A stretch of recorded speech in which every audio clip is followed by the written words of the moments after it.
Social media आज एक ऐसा प्लेटफॉर्म बन चुका है जहां हम कोई हमारे मन में कोई बात हो तो हम शेयर कर सकते हैं। लोगों की दिलचस्पी हमारी घरेलू बातों में नहीं है, हमारी पर्सनल बातों में किसी की कोई दिलचस्पी नहीं है। यहाँ करोड़ों फैमिलियां, सबकी अपनी अपनी बातें हैं। लेकिन जो बात मैं करने जा रहा हूँ वो एक खास वर्ग से संबंधित है और वो मेरे मन की बात है जो बरसों से मेरे दिल में दबी हुई थी और मैं इस सोशल मीडिया के जरिए आप लोगों से शेयर करना चाहता था। हो सकता है मेरी ये बातें मेरे अपने घर वालों को पसंद ना आए, मेरे परिवार को लोगों को पसंद ना आए, हो सकता है मेरे दोस्तों को भी अच्छी न लगे, या समाज के और वर्ग के कई ऐसे लोग हैं जो दोहरा चरित्र जीते हैं, उनको भी अच्छी न लगे। लेकिन हकीकत है जो मैं कहने जा रहा हूं, ये बातें फिल्म युग से संबंधित।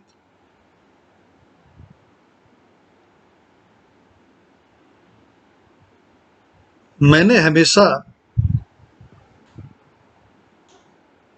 फिल्मी दुनिया को, फिल्म से जुड़े लोगों को, चाहे वो गीतकार हो, संगीतकार हो, निर्देशक हो, कलाकार हो, आर्ट डायरेक्टर हो, या कोई भी क्यों ना हो, मैंने हमेशा उनको इज्जत की नज़र से देखा है।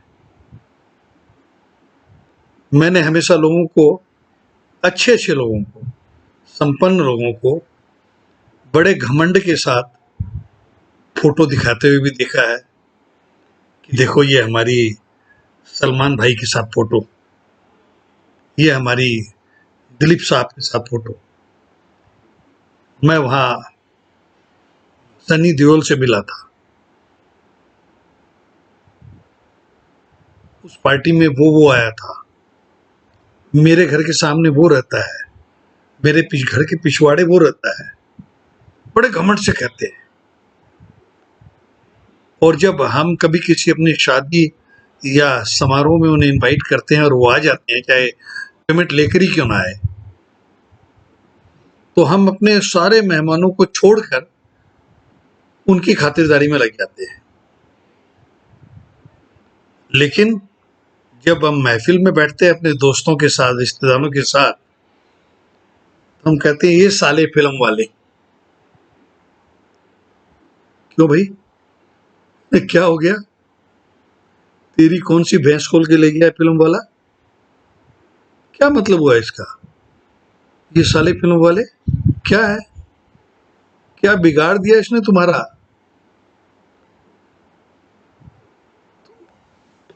क्या बोलते हो इनके बारे में? क्या कारण है इसका, ये तो बताओ।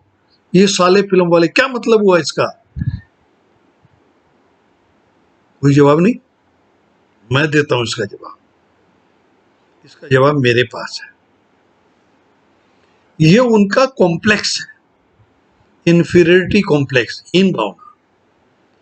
वो बेचारे ये सोचते हैं कि देखो हमारे पास 400, 500, 1000, 1500, 2000 करोड़ की प्रॉपर्टी है, और घर के नीचे जब हम उतरते हैं तो हमें कुत्ता भी नहीं पूछता, कोई हमें पहचानता ही नहीं, कोई हमें जानता ही नहीं। और ये टीवी पे काम करने वाले मामूली मामूली छोटे छोटे कलाकार जब आते हैं तो लोग इन्हें देखते ही घेर लेते हैं, एक झुंड का झुंड इनके पीछे लग जाता है, इनकी ऑटोग्राफ लेने लग जाते हैं। क्या इनका ग्लैमर है, क्या इनका रूप है। ये भावना हमें कहीं ना कहीं आहत करती है, या कहीं ना कहीं हमारे मन में एक जलन की भावना आ जाती है इनके प्रति, जबकि ऐसा नहीं है। ग्लैमर हमारी जिंदगी में भी है, हम भी ग्लैमर से परे नहीं है, हम भी दूध के धुले हुए नहीं है। इनका योगदान हमारे देश के प्रति भी बहुत रहा है।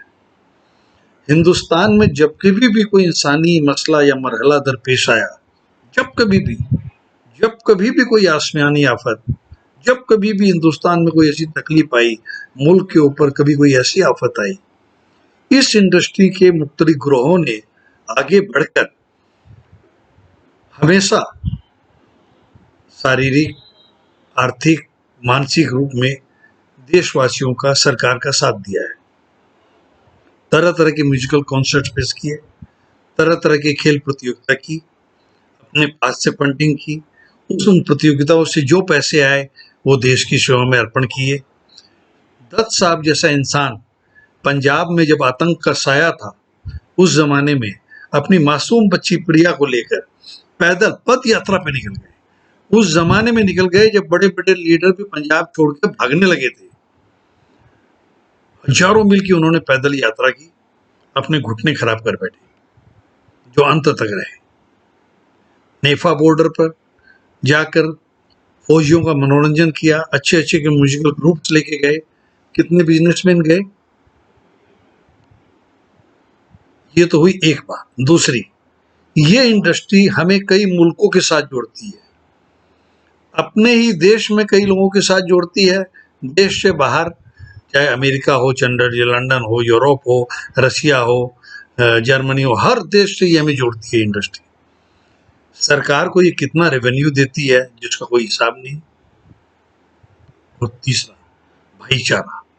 इनमें जो भाईचारा है, हम कहाँ है उसके सामने। मैं बचपन से ही, मुझे फिल्मोनिया रहा,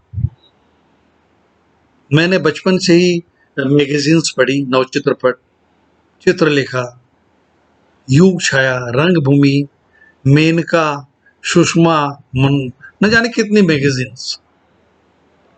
लेकिन मैंने कभी भी नहीं पढ़ा कि इनके भाइयों में कोई झगड़े हुए हैं।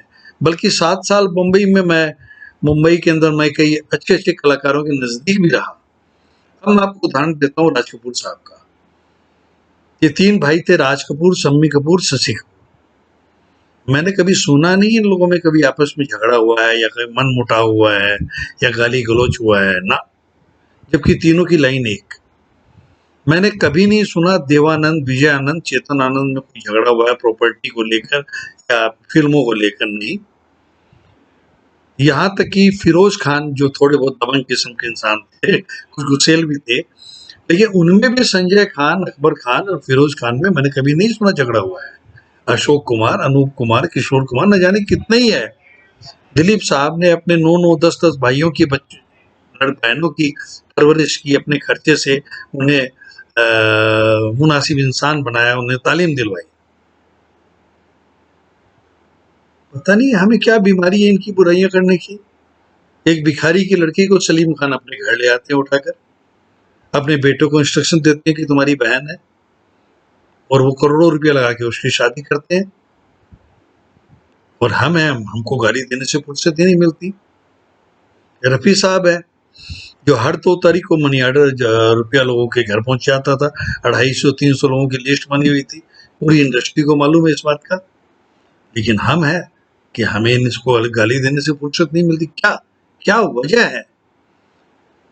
मेरा यही कहना है कि हमें अपनी हीन भावना से बाहर निकलना चाहिए, एक मुनासिब इंसान बनना चाहिए।